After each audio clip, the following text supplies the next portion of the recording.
पहा तर आता इथे एल इज इक्वल टू काय आला M R cross V. L is equal to M R V sine theta, cross product म्हणून साइन थिटा येतो आणि व्ही साइन थिटा हा जो कंपोनंट असतो तो काय असतो परपेंडिक्युलर कंपोनंट असतो. ठीक आहे. क्वेश्चन पहा. क्वेश्चन काय?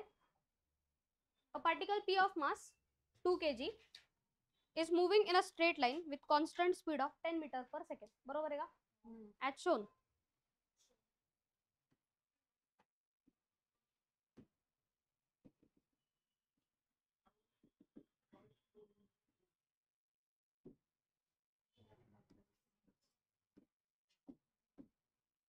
हा अजून काय सांगितलंय? वेलोसिटी दिलीत का 10 मीटर पर सेकंड इतकी वेलोसिटी, 10 मीटर पर सेकंड इतकी velocity. The angular momentum at p about the origin is. Angular momentum of p about the origin is.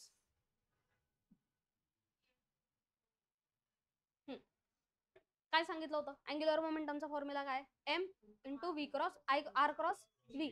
काय फॉर्म्युला आहे? L is equal to m into r cross v. बरोबर. मग यालाच काय लिहू शकतो आपण? m r v sine theta किंवा m r आणि v परपेंडिक्युलर. v परपेंडिक्युलर घ्या, r परपेंडिक्युलर घ्या, साइन थिटा येणारच आहे त्याच्यात. ठीक आहे. मग आता ह्याचं काय शोधायचं आपल्याला? Perpendicular component. ठीक आहे. दोघं एकमेकांना परपेंडिक्युलर असतील तर डायरेक्टली काय करायचं? मल्टिप्लिकेशन करायचं. कारण साइन 0 काय होतो? साइन 90 काय होतो? 1. साइन 90 काय होतो? 1 होतो. ठीक आहे. मग याचा जो आर आहे डिस्टन्स आहे ते डिस्टन्स आहे किती? 2 मीटर आहे का एकमेकांना परपेंडिक्युलर ते? मग एल फाइंड करायचा आहे. मग एल कसा फाइंड करणार? एल इज इक्वल टू काय फॉर्म्युला आहे? M V R sine theta आहे. बरोबर. त्यांच्या व्ही आणि आर मध्ये अँगल काय आहे? 90 चा. म्हटल्यानंतर फॉर्म्युला काय राहतो? फक्त एम व्ही आर. एम किती दिलेला आहे? 2. वेलोसिटी किती दिलेली आहे? 10 आणि आर किती दिलेला आहे? 2. किती आलं ते? 40 युनिट. युनिट आर म्हणजे हे डिस्टन्स, ओ पॉइंट पासून डिस्टन्स. काय विचारलंय? काय विचारलंय की about origin O, angular momentum of P about origin O, म्हणजे इथून ओ पासून पी पर्यंतचा डिस्टन्स, परपेंडिक्युलर डिस्टन्स. ते काय येतं? 2. हे दिलेलं. बरं, युनिट सांगा. काय युनिट येईल? केजी, मीटर पर सेकंड, सेकंड स्क्वेअर आणि परत 1 मीटर, मीटर स्क्वेअर पर सेकंड स्क्वेअर. कसं काढलं ते? हा सेकंड. ठीक आहे. पहिलं केजी, मासचं केजी. ठीक आहे. नंतर मीटर पर सेकंड आणि परत एकदा मीटर, म्हणजे काय आलं? केजी मीटर स्क्वेअर पर सेकंड. युनिट आलं केजी मीटर स्क्वेअर पर सेकंड. समजलंय का? पुढचं ट्राय करा. As shown. काय म्हटलंय? अ particle of mass m moves along pc.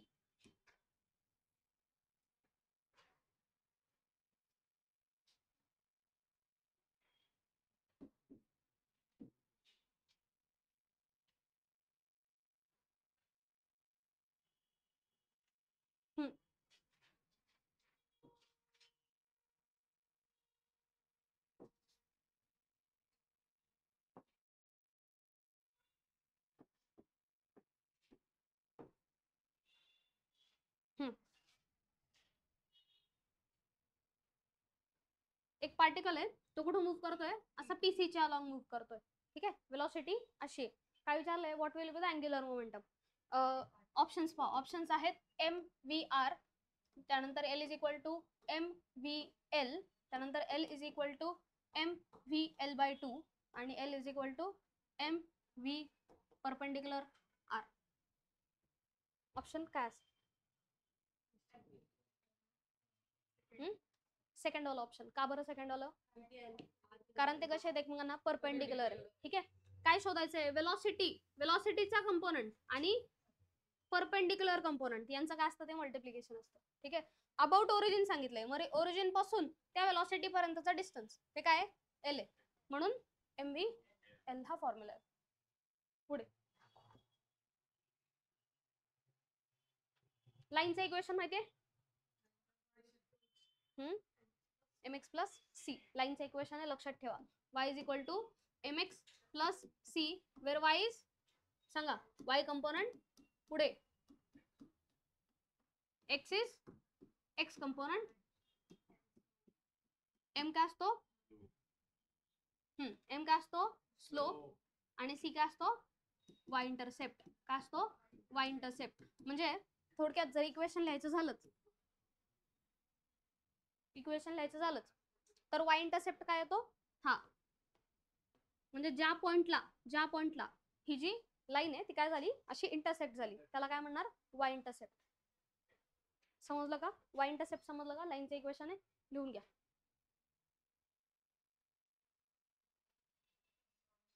लाईनचं equation आहे लिहून घ्या.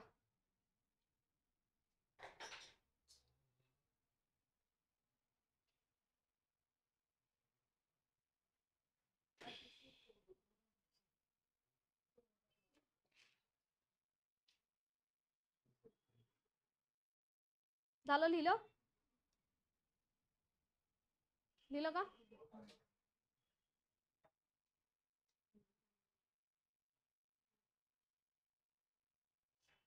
लिहिलं का. बर तर आता काय म्हणते तुम्हाला a particle of mass 5 is moving with uniform speed v is equal to 3√2 आहे ते. ठीक आहे एम दिलेलं आहे किती 5, वेलोसिटी किती दिलेली आहे 3√2 in X O Y plane along the line y is equal to x plus 4. काय लाईन दिलेली आहे x प्लस 4. ठीक आहे याला जर लाईनच्या इक्वेशन सोबत कम्पेअर केलं तर स्लोप काय येतो रे, स्लोप काय येतो 1, आणि स्लोपचा दुसरा फॉर्म्युला असतो tan थीटा. स्लोपचा दुसरा फॉर्म्युला काय असतो tan थीटा. याचा अर्थ थीटा काय येणार आहे 45 डिग्री. म्हणजे ही जी लाईन आहे ही लाईन एक्स ऍक्सिस सोबत किती अँगल करते 45 डिग्रीचा अँगल करते. हे समजलं का कसं 45 काढलं. त्यानंतर अजून काय या इक्वेशन सोबत कम्पेअर करा. स्लोप काय आला 1, वाय इंटरसेप्ट काय आला 4, वाय इंटरसेप्ट किती आला 4. याचा अर्थ हे जे डिस्टन्स आहे किती आहे 4. समजलं का. मग इथला जर अँगल 45 आलाय तर इथला पण काय 45, इथला 45 आला तर खालचा पण 45 का, कारण 90 असतो ना टोटल बरोबर. मग या लाईनला इथं जॉईन केलं हा पण 90 आहे म्हटल्यानंतर हा काय येणार 45. आता हे अँगल्स का काढले. बर आता काय काढायचं तुम्हाला अँग्युलर मोमेंटम काढायचं. अँग्युलर मोमेंटमचा फॉर्म्युला काय L is equal to M B R बरोबर. हा फॉर्म्युला आहे. मग व्ही आणि आर हे दोघं एकमेकांमध्ये काय पाहिजेत परपेंडिक्युलर कंपोनंट पाहिजे. यांचा परपेंडिक्युलर कंपोनंट कोणता आहे काढावा लागेल ना तो. मग कुठे येईल तो कसा येईल डायग्राम नीट काढू का परत.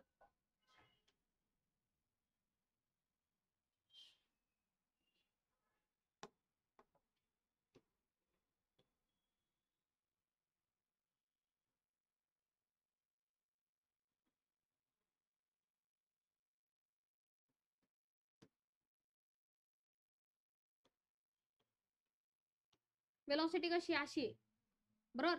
परपेंडिक्युलर कंपोनंट काय येईल मग हा वाला येईल ना, हा वाला येईल बरोबर. मग हा जर 45 आहे तर इथला पण काय येतो 45 येतो. आताच पाहिलं कसं काय जर ही लाईन एक्सटेंड केली तर हा पण 45 येतो मग हा पण 45 येतो. ठीक आहे मग हा पण काय येणार 45 कारण हा 90 आहे. 45 45 90 आणि इकडचा परत 90 180 झालं पाहिजे टोटल. झालं का 180 झालं. मग आता हा परपेंडिक्युलर कंपोनंट आहे हा आपल्याला आधी फाइंड करायला लागणार. मग हा कसा फाइंड करणार तुम्ही कसा फाइंड करणार. हा कंपोनंट फाइंड करायचा. हा काय तसं पाहायला गेलं तर आता हा 45 म्हणजे हा अपोजिट आला हा हायपोटेनस आणि हा ऍडजस्टंट आला. तुम्हाला हा ऍडजस्टंट फाइंड करायचा आहे. ऍडजस्टंट आणि हायपोटेनियस तुमच्याकडे आहे काय रिलेशन आहे कॉस थीटाचं रिलेशन आहे बरोबर. मग cos theta is equal to काय येईल अपोजिट म्हणजेच काय ऍडजस्टंट अपॉन हायपोटेनियस. ऍडजस्टंट काय दिलेला आहे तो फाइंड करायचा आहे त्याला एल म्हणूयात आपण सपोज नाही आर आर आहे ना आपल्याकडे. हा आर अपॉन हे किती आहे 4 म्हणजे 4 cos theta is equal to काय येणार आहे आर. 4 कॉस 45 ची value 1/√2 1/√2 is equal to R. हे समजलंय का आर ची व्हॅल्यू आली. आता ती फक्त याच्यात पुट करायची बघा बरं पुट करून.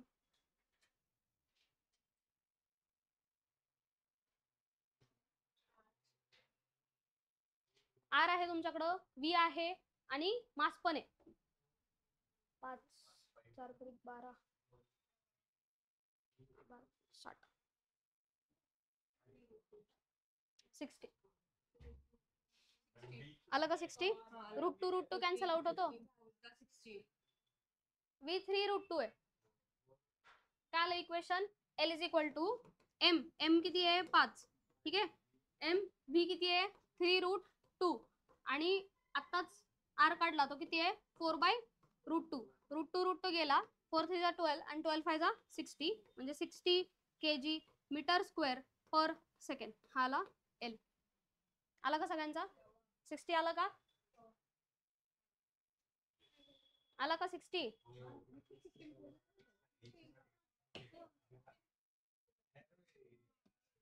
15 दून 30, त्याचा परत वाढव. तर झालंय.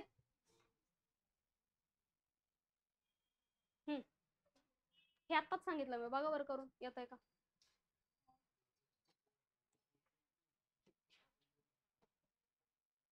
अ पार्टिकल ऑफ मास गिवन आहे किती आहे? 1 kg.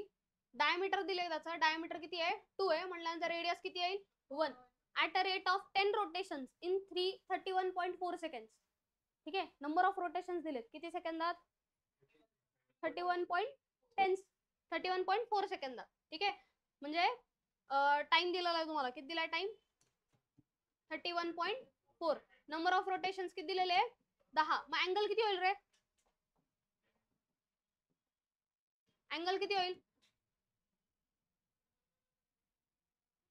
नंबर ऑफ रोटेशन 1 असेल तर अँगल किती होतो? 2 पाय. नंबर ऑफ रोटेशन 10 असतील तर किती होतं? 20 पाय. ठीक आहे. म्हणजे थीटा इज इक्वल टू काय आला? 20 पाय. हे समजलं का? हे समजलं का? आता काय सांगितलंय? The angular momentum of the body. Angular momentum calculate करायचं आहे. तुमच्याकडे 2 फॉर्म्युला आहे.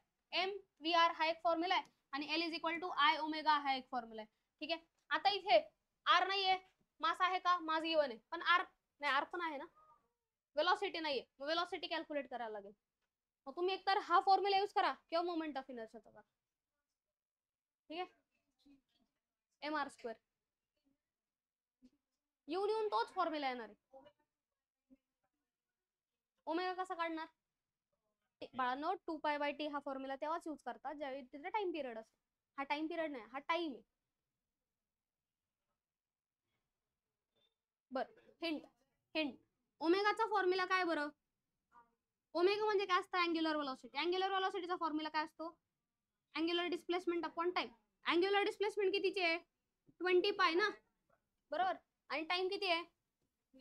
31.4. बरोबर. मग याला काय लिहू शकतो आपण? 20 × 3.14 अपॉन 31.4. हा पॉईंट मला इकडे शिफ्ट करायचा आहे किंवा हा इकडे शिफ्ट करायचा आहे. 10⁻⁻1 होणार. ठीक आहे. हा पॉईंट इकडे शिफ्ट केला, 10⁻⁻1 झालं. आणि मग ही आणि ही व्हॅल्यू कॅन्सल आउट झाली आणि काय आलं? 20 × 10⁻⁻1 म्हणजे ओमेगाची व्हॅल्यू जी आली -1 म्हणजेच हा 0 कॅन्सल आउट होणार आहे. बरोबर. म्हणजे काय आली व्हॅल्यू? 2. ओमेगाची व्हॅल्यू 2 आली. ओमेगाची व्हॅल्यू याच्यात पुट करू शकता. ठीक आहे. आणि काय येईल मग ते? mr² omega. एम ची व्हॅल्यू किती आहे? 1. आर किती आहे? 1 चा स्क्वेअर. आर 1 आहे ना. हा. आणि ओमेगा किती आहे? 2. म्हणजे किती आली व्हॅल्यू? 2. बरोबर. याच्यात पण पुट करून बघू सगळ्या व्हॅल्यूज. मास किती आहे? 1. आता व्ही काढावा लागेल. ठीक आहे. व्ही कसा काढणार? व्ही इज इक्वल टू काय फॉर्म्युला आहे? R omega. आर किती आहे? 1. ओमेगा किती आहे? 2. म्हणजे व्ही ची व्हॅल्यू आली 2. आर किती आहे? 1. परत काय आला व्हॅल्यू? 2. येऊन तेच येणार आहे. कोणताही फॉर्म्युला यूज करा. हा, दोन्ही फॉर्म्युलानी सेमच आन्सर येणार आहे.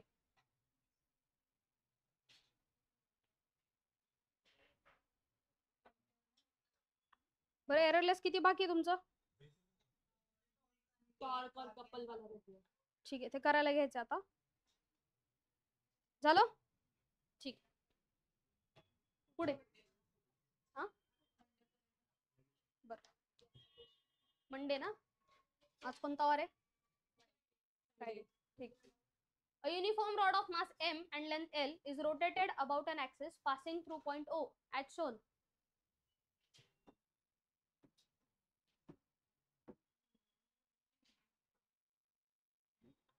सगळ्यात इझी क्वेश्चन असतात रॉडवाले.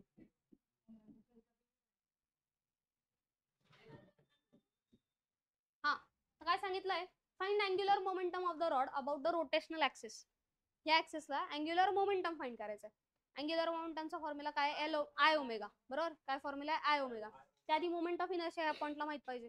मोमेंट ऑफ इनर्शिया कसा काढणार, ही जर सेंटर ऑफ मास मधली ऍक्सिस आहे, ठीक आहे, आय सी ओ एम, ठीक आहे, मग काय येईल ते, I C O M is equal to, नाही sorry, I naught is equal to I C O M plus M H square. ठीक आहे, आय सी ओ एच म्हणजे डिस्टन्स असतं. ठीक आहे, हे एल बाय 4 आहे, तर हे पण काय येणार आहे, एल बाय 4. ठीक आहे, आय सी ओ एम काय असतं, M L square by 12 centre of mass मधून, प्लस एम एच ची व्हॅल्यू काय आहे, एल बाय 4 चा स्क्वेअर, म्हणजेच काय आलं, M L square by 12 plus M L square by 4 चा स्क्वेअर 16. ठीक आहे, मग इथे आता बेस सेम करायचा आहे, कसं करणार, नाही बाळा, एम एल एम एल कसं काय दिसलं की कॅन्सल करायचं का, कशानी, 4नी, 4नी कसं होईल,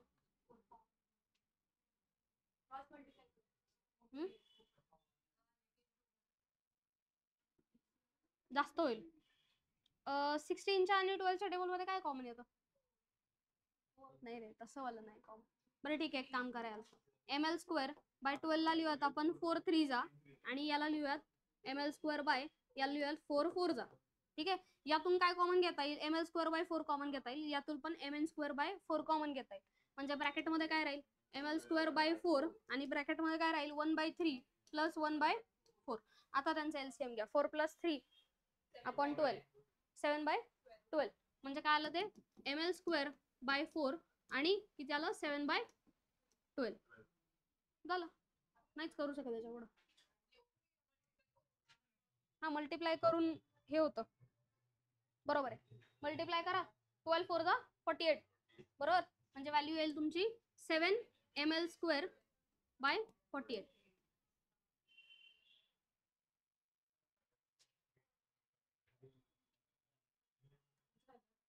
झालं. नेक्स्ट